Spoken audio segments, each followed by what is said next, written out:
Hi, welcome to Unseth Pottery. I am Kim Unseth and I have lots of goodies to share with you. So, as you know, I have been having a hard time with some blistering, but I think I have solved it. I didn't solve it, but someone suggested this and it solved the problem. There was no blistering. I actually did, excuse me, 2 kiln openings. So I have 2 to share with you, the results of 2 kiln openings, but we were going away, so I couldn't do a YouTube before we went away. So I had 2 of my raspberry parfait mugs in that kiln firing, but they were for an order, so I don't have them to show you, but they were perfect, which was such a relief because I had sold 2 on the website and then I ended up not having them in stock. So they turned out perfect.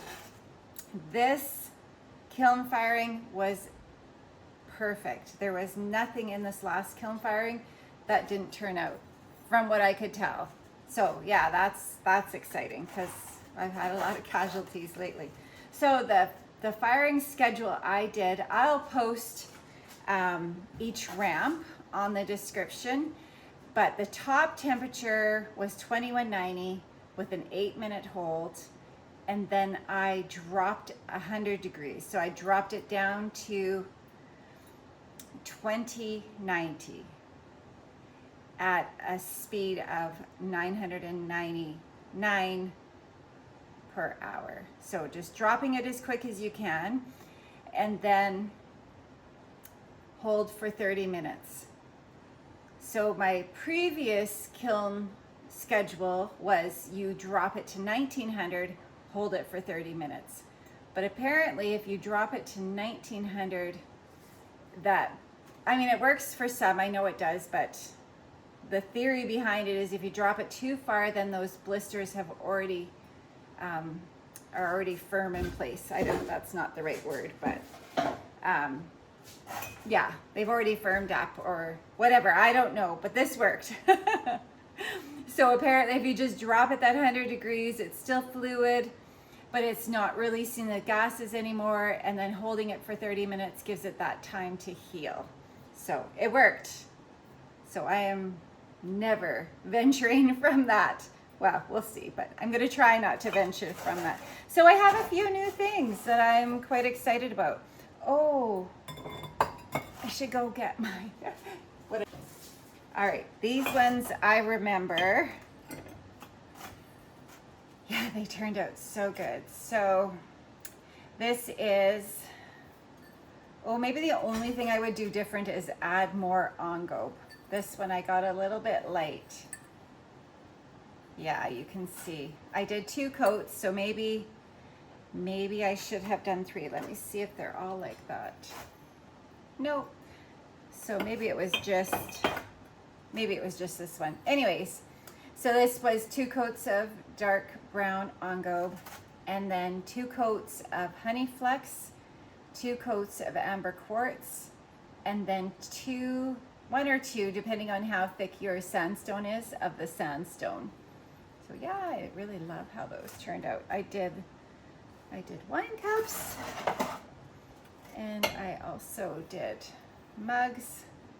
Oh, this one ran. Yeah, which is unfortunate because then it took a little bit of the bottom off. So I might just sand that all down and just have a white bottom. We'll see. Anyways, yeah, they turned out so good. Love that. And I did some noodle bowls, so I just did the ongo on the outside and sides and then the glaze on the middle. That's fun. And I also did dessert plates. Todd said that they kind of look like mold spores, so now that's all I'm going to be able to see. Because yeah, they kind of do, but yeah, I never saw that before. What a guy. And then I did a pumpkin. I am going to do a couple more of this. I just love how that turned out. and I may not. I had planned to do the stem gold. Yeah, I think I will. I think I'll do the stem gold on those. I heard that they were discontinuing the gold, so I quickly ordered 3 bottles. And yeah, because these, especially the cookies and cream pumpkins, they look so nice with the gold. But what I wanted to show you was this firing schedule develops really nice crystals. Yeah, those are really pretty. And I don't think I've ever had this glaze combination turn out so pretty. So this is Winterwood poured, and then 1 coat of light flux on the top. But yeah, they all turned out so pretty. And this is an oil decanter. Yeah, look at all the crystals in there. Yeah, very happy with that. And oh yeah, I also did ring dishes in that glaze combination, so we'll have lots in that. What else? Oh, I did a salt cellar in the cookies and cream. And oh yeah, I did a little, oh, this one has, okay, well, so that was the only one. It has a little bubble. It was on the very bottom shelf. Not that that matters, but I will add some more glaze. It's a little soap. So 1 little bubble is not bad. All right, new glaze combination. What did I do? I did the black on gobe, and then I did 2 coats of citrus flow, and then 2 of aurora green. Love that. And then I just did the mayco white on the inside. Turned out good. And then I did the same thing. Ooh, just about dropped my earrings. I did the same thing with the it's called night moth, but I did 2 coats of, or same thing as I did the black on gobe on the bottom, and then 2 coats of obsidian on the outside and the inside, and then night moth, 2 coats of night moth. I'm not sure about this. I'm not sure if I like it or not. So we'll see. I kind of was thinking more in the lines of doing jewelry with it. So here's a little earring I did, but it didn't really do what I was hoping. And then I did earrings in the same combination as this, but I think I only did 1 coat of the citrus flow because I was afraid it would run, but I'm gonna have to do more than that. Although it is pretty, but I think I need, I don't know, I'll just keep tweaking that. I did other earrings as well. Let me go find them. I started putting the findings on them, but yeah, they're pretty. So this is the same combination as this one on the earring. So same thing, I just didn't do it quite as thick, but they look quite different.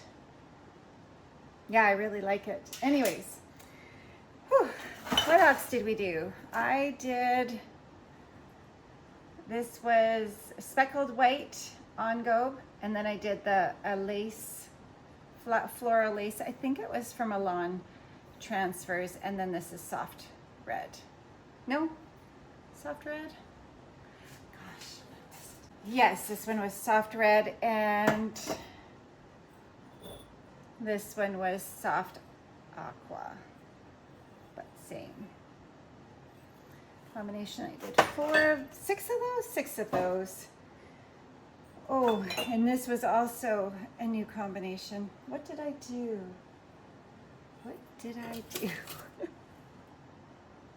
This is the black on gobe, 2 coats of citrus flow, 2 coats of blue stone, and then 2 coats of olive float. And yeah, I'm not sure I would do that one again. Maybe, no, that's not. I thought maybe that's what the earring was, but it's not. All right.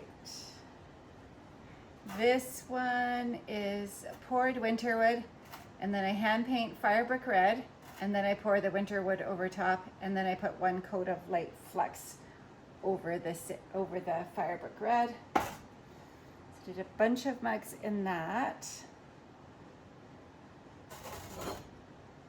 And then I did this, which is Winterwood poured, 1 coat of honey flux, 1 coat of light flux just along the middle, and then power turquoise poured and then dipped. I think I did this a second dip as well.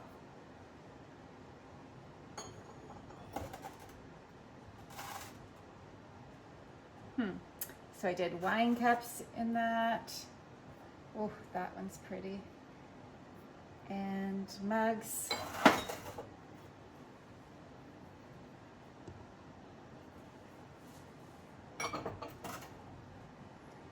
And I also did a few of this combination. This one is 3 coats of honey flux. And then 2 coats of Arctic blue, kind of just painted all the way around, and then storm and tourmaline. You can just see how I painted it by the finished product. I also did spoon rests in that, and I just honey flux, and then I pour the glazes down the middle for that one. I also did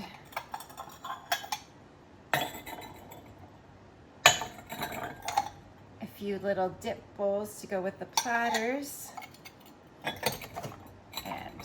did a serving bowl in that.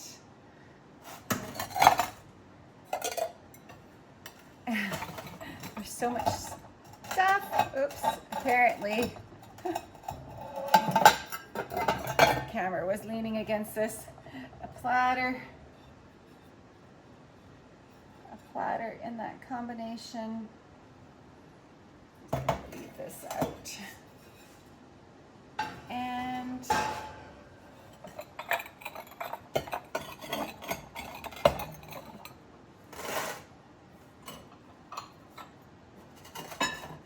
a platter in this combination, which is the same honey flux but then iron luster, 2 coats. And then I did a little dip bowl to go with that. That turned out nice. Yeah, this was a good firing.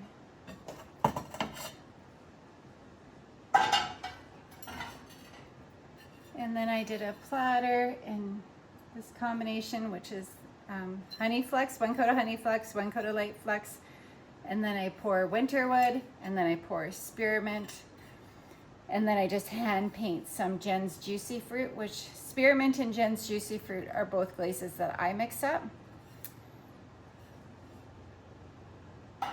And oh, Todd did this mug. Isn't it cute? So he painted the speckled white ongo, and then he hand painted these cows with black under glaze. But because he painted the speckled white ongo on a bisque mug, we didn't re-bisque it again. So you can see it, the spearmint just didn't go thick enough. But this was just a broken handled mug, so it was an experiment. But yeah, so next time I would do this whole stage on leather hard or re-bisque it, refire it, because the glaze just does not absorb once you put the engobe on. So the engobe went to here, and then yeah, that area just didn't absorb, but it's really cute. He's a really good painter. Oh, I especially love that little calf playing. I also did noodle bowls in that combination, 4 of those. And noodle bowls in the cookies and cream, which is just Winterwood and light flux. And then I just use my Studio White on the inside, which is more of a cream color, but it goes with that combination. So let me check, make sure I'm not missing anything. I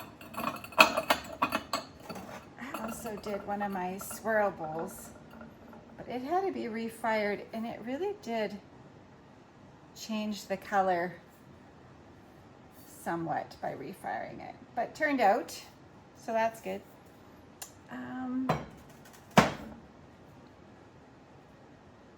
Yeah, I think that's everything. Yeah. So thanks for joining me. That was a lot. So I will post that firing schedule that I used at the bottom. I don't know if it really matters how much you heat it up at the beginning.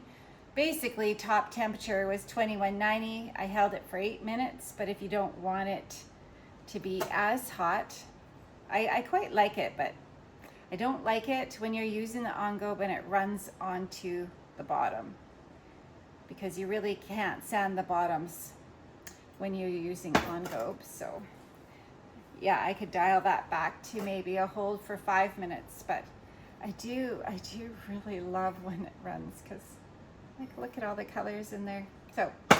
So yeah, top temperature 2190, hold for 8 minutes, and then drop it at 999 per hour speed, and then to 2090. So that just means it's a very quick drop in temperature. So the first firing I did, I had a couple issues. So I've done 2 firings in that. The first firing, I had a couple issues with the Winterwood blistering in it. Hardly ever blisters, but I forgot to turn the vent on. So I think the reason that it didn't work is your temperature is not dropping as fast as it needs to. Oh, that could be wrong. I don't know, but it didn't work. But this firing worked really good with the vent on. I think you can have problems when you don't have the vent on anyways. So yeah, but thanks for joining me. Remember to like and subscribe and leave a comment.